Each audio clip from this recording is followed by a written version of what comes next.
C'est de l'argent qui est plutôt gratuit. Du coup, ils vont se battre pour acheter les maisons qui restent et donc ça sera au plus offrant et forcément ça va faire monter le prix. C'est mécanique. Ça peut vraiment faire bouillir le marché, tu vois.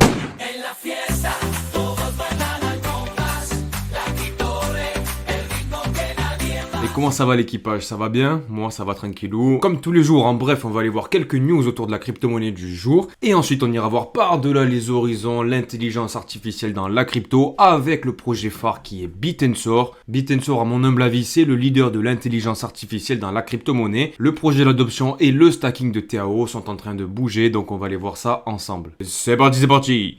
On commence tout de suite avec un petit warning parce qu'il y a des unlocks de tokens à connaître pour le mois d'août 2024 qui peuvent faire vraiment très mal à ton portefeuille. Les tokens à surveiller si tu en possèdes, c'est du Wormhole, du coup le token W.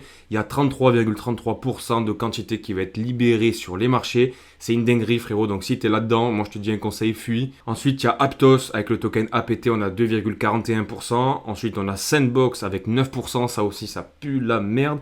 Ensuite on a Arbitrum 2,77%, c'est pas non plus foufou.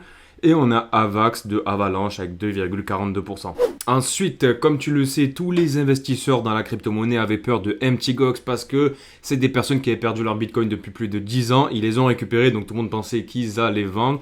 Et bien visiblement, l'avenir nous a donné raison parce qu'ils ne vendront pas tous. Donc du fait que la considération du Bitcoin ait évolué, ben, ça va dans le bon sens parce qu'on le considère de plus en plus comme une valeur refuge. Alors il est vrai que depuis qu'on a touché les 70 000 sur le Bitcoin, on a un petit peu corrigé. On n'a pas réussi encore à briser cette barrière finalement. Mais malgré tout, pour l'instant, encore rien de catastrophique.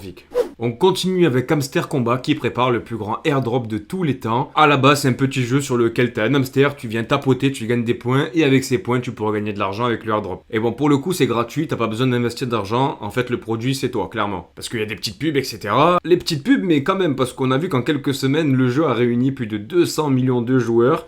Et actuellement, on est aux alentours de 300 millions. Tu vas voir leur chaîne YouTube, gros, tu vas péter un plomb. Ils ont tellement d'abonnés, gros. Mais voilà, je pense que dans tous les cas, même si on a 50 $, gros, faut pas cracher dessus parce que c'est de l'argent qui est plutôt gratuit. Faut relativiser quand même, il y a pire. Ensuite, mon gros, concernant les ETF d'Ethereum, comme tu le sais, voilà, on s'est fait dumper sur la gueule par Grayscale parce qu'ils avaient un trust avec un taux de 2,5%.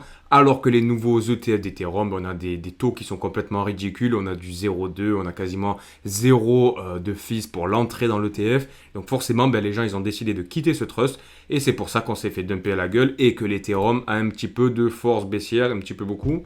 Et ce qui est plutôt intéressant, c'est qu'on a vu l'ETF de BlackRock, le THA, qui a fait une entrée de 118 millions de dollars. Et au final, ça a permis de rééquilibrer le dump de Grayscale. Et pour finir, une journée à 33 millions de dollars pour le 30 juillet.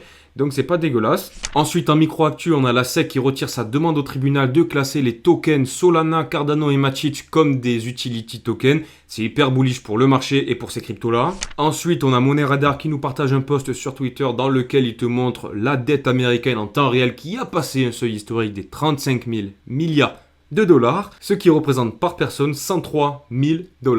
Et pour finir, on a Donald Trump qui a collecté 25 millions de dollars de dons lors de la Bitcoin conférence à Nashville. Gros, c'est une dinguerie, il y a plein de personnes qui lui ont fait des dons de crypto. Il a montré qu'il était enthousiaste pour la crypto et le Bitcoin, donc c'est hyper bullish, les gens lui rendent bien, donc c'est à suivre.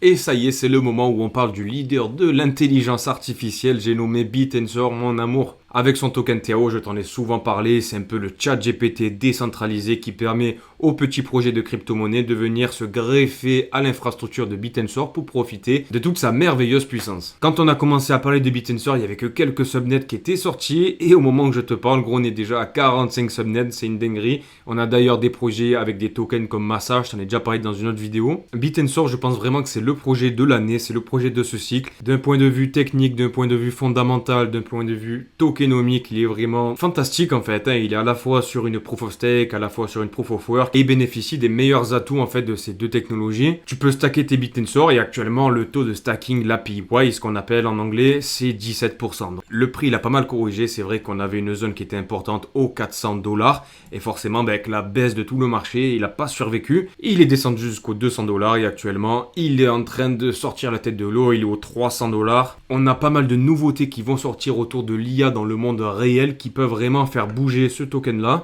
Comme tu le sais, sur ce token-là, on a une supply de 21 millions qui imite celle de Bitcoin en fait. Rendons à César ce qui appartient à César, comme nous l'indique cette page Twitter Bit&Sort TAO Alert que je t'invite à aller suivre. On a pas mal de retraits des exchanges de TAO. Et c'est vraiment un coût de centaines de milliers de dollars. 200 000, 500 000, 5 millions de dollars de Binance, c'est vraiment fou. Il y a beaucoup d'investisseurs du token de TAO qui commencent à sortir des exchanges pour aller le staker. Et ça, tu peux le voir sur cette charte en fait de stackingrewards.com, sur laquelle on te montre la courbe en bleu qui représente les tokens TAO qui sont stackés et le prix de chaque TAO en violet. Et historiquement, lorsqu'on a des tokens qui sont de plus en plus stackés, forcément, ça fait une pénurie sur le marché de tokens. Et si on a une euphorie à ce moment-là, là, le token peut exploser parce que forcément, il y a beaucoup de demandes, mais il n'y a pas d'offres. Donc forcément, en gros, c'est comme si tu as 5 maisons dans un village et tu as plein de Parisiens ou de Bordelais qui viennent dans ce village, qui veulent acheter dans ce village. Du coup, ils vont se battre pour acheter les maisons qui restent et donc ça sera au plus offrant et forcément ça va faire monter le prix, c'est mécanique. Donc le fait de voir que le nombre de tokens stakés augmente, c'est un bel indicateur pour montrer l'intérêt du projet et de suggérer que le token peut repartir à nouveau. Après, je te dis pas qu'il va repartir demain, dans une semaine, je sais pas, personne ne peut le savoir, j'ai pas de boule de cristal.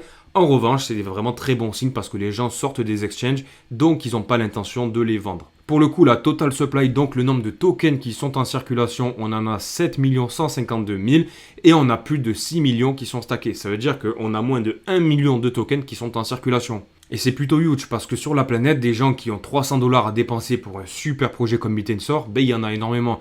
Et du coup, potentiellement, ça peut créer une bulle. Après, quand est-ce qu'elle va arriver, on peut pas le savoir, mais je pense que ça peut être hyper bullish. Si en plus on a des bonnes nouvelles vis-à-vis d'NVIDIA, qu'on a des sorties avec le nouveau GPT-5, les taxis autonomes de Tesla, ça peut vraiment faire bouillir le marché, tu vois. Donc on va suivre ça de près. Personnellement, de mon côté, j'ai envie de m'acheter un petit t-shirt Bit&Sort parce que je suis un fanatique. Ah, j'ai la chaleur qui me monte à la tête là, gros, je suis fatigué.